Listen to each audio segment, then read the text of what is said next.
Salut à toutes et à tous. Vendredi 9 janvier à Rabat, le Maroc affronte le Cameroun en quart de finale de la Coupe d'Afrique des Nations 2025. Une affiche de prestige et surtout une véritable opposition de style. Si on met de côté la victoire du Maroc face à une Tunisie diminuée en juin dernier, ce sera le premier grand test des Lions de l'Atlas face à un poids lourd du continent depuis l'élimination contre l'Afrique du Sud lors de la précédente CAN. En face, le Cameroun arrive avec des certitudes. La guéguerre entre Samuel Eto'o, le président de la Fédé camerounaise, et le ministère des Sports a abouti à un changement de sélectionneur peu de temps avant le début de la compétition. Cela n'a pas empêché les Lions indomptables d'avoir des atouts à faire valoir, à défaut d'être spectaculaires, notamment une défense à 3 centraux et un jeu direct favorisant les transitions, la vitesse et la percussion de ses attaquants, à l'image de Bryan Mbeumo, mais aussi la qualité de relance de Carlos Baleba, véritable rampe de lancement au milieu de terrain. Au programme de ce 8e épisode de Momentum, pourquoi le Maroc devrait changer de système de jeu, la prise de risque du Cameroun dans le pressing, la gestion des transitions et l'influence de Bryan Mbeumo et Carlos Baleba.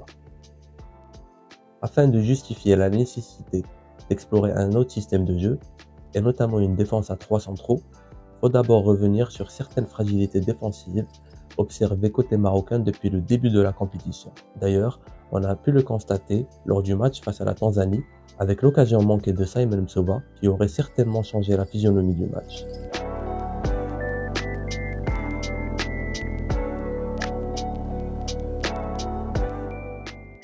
Des fragilités qui pourraient être mieux contenues avec une arrière-garde à 3, d'autant que plusieurs défenseurs traversent une période délicate. Naïf Aguerd est gêné par des problèmes aux adducteurs, Achraf Hakimi revient tout juste de blessure, Adam Massina et Jawed El Yamer de leur côté ont très peu joué depuis le début de la saison. L'unique défenseur central ayant évolué régulièrement à un haut niveau cette saison est Abdelhamid Ait Boudlem. Mais il reste très loin dans la hiérarchie établie par Walid Regragui, qui le considère encore comme un petit. Dans ce contexte, une défense à 3 offrirait avant tout une meilleure assise. Elle permettrait aussi une couverture plus efficace dans le dos des latéraux marocains, souvent très haut sur le terrain. Elle limiterait aussi l'exposition des défenseurs centraux à travers des situations de 1 contre 1. Ce système aurait également l'avantage de libérer les pistons, Achraf Hakimi et Anas Salahdine, en leur donnant plus de liberté offensive tout en garantissant un maximum de largeur. Un élément clé face à une équipe camerounaise qui défend aussi bien en bloc haut, moyen ou bas autour d'une défense à 3 axiaux. Noussair Mazraoui pourrait être la clé de voûte de cette nouvelle organisation. Il évolue régulièrement dans ce système depuis plus d'1 an avec Manchester United et en maîtrise les principes.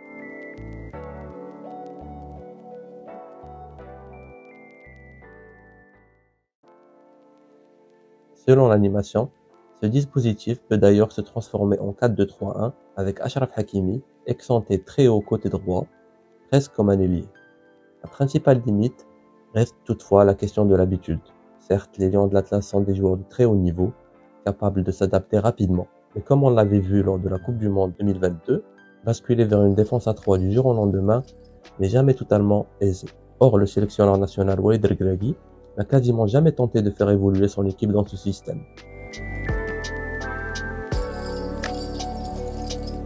Le Cameroun assume un pressing haut, mais aussi très exposé. Les Lions indomptables cherchent souvent à presser en individuel, ce qui les pousse à projeter un grand nombre de joueurs dans les 30 derniers mètres adverses. Cette approche vise à étouffer la relance et à provoquer des erreurs rapides, mais elle comporte un risque majeur. Dès que la première ligne de pression est éliminée, le bloc camerounais se retrouve en grande difficulté. Les défenseurs doivent alors gérer des situations d'égalité numérique, voire d'infériorité numérique, avec beaucoup d'espace dans leur dos.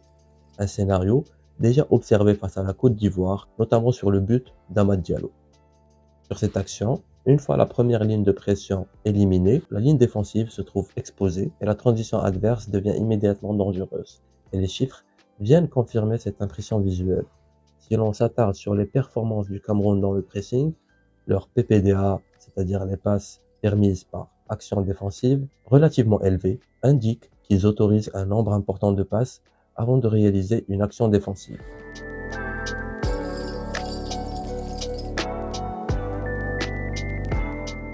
S'il y a un domaine dans lequel le Cameroun excelle, c'est bien celui des transitions. Surtout Lorsqu'ils perdent le ballon, ils le récupèrent dans la foulée avec plusieurs joueurs hauts dans le terrain adverse. Les Lions indomptables sont capables de se projeter très vite vers l'avant avec peu de passes et beaucoup de verticalité. Cette capacité à transformer une récupération en situation dangereuse en quelques secondes explique pourquoi le Cameroun est particulièrement redoutable dans les phases de transition défense-attaque. Pour le Maroc, la clé sera donc de maîtriser ces moments charnières avec une bonne balance offensive.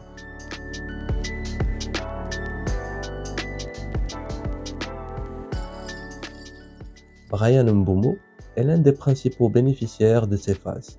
Par sa vitesse, sa capacité à éliminer en 1 contre 1 et la qualité de ses appels, il constitue une menace permanente dès que le Cameroun peut jouer vers l'avant rapidement.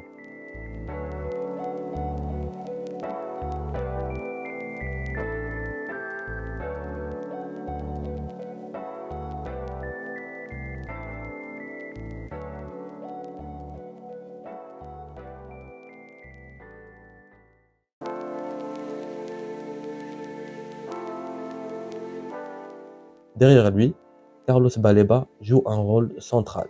C'est lui qui assure la première passe après la récupération, souvent dans le sens de la verticalité, pour lancer immédiatement les attaquants dans le dos du bloc adverse.